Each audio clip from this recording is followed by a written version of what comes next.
Okay, how did these two bays in Australia form? How did this large bay in Argentina form? How did these bays in Brazil form? And how did this large bay in Ecuador form? Well, you see, they all formed the same way. Here you've got a massive channel around the Parana River, and that channel leads in nearly perfectly to this bay. This is the Amazon River, and you can see how the Amazon River then flows right into this bay. So to put it most simply, these bays are river channels at sea level. With these two bays in Australia, you can see how inland there's a channel that then flows in perfectly to this bay.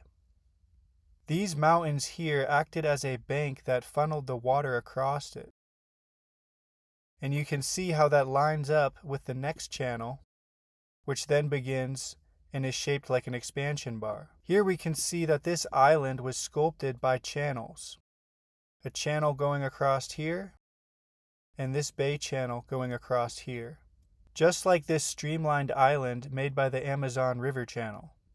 So now let's look at this bay in Ecuador.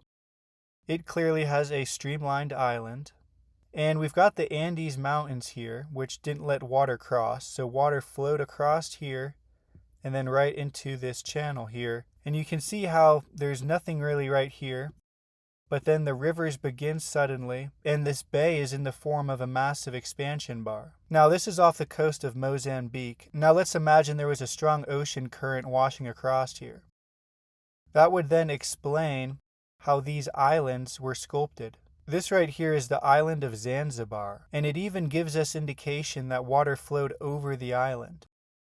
You see these two channels here and how they begin abruptly with nice square edges? These are called scarp edges and were made by the channel. Downstream are again streamlined islands. This escarpment edge is where the water first flowed over. And here it's got a little point where the water then kind of focused. This channel here reminds me a lot of Lake Superior. So if we look at Lake Superior, it has two channels and they both have very straight escarpment edges. And then downstream in the channel, you've also got a streamlined island.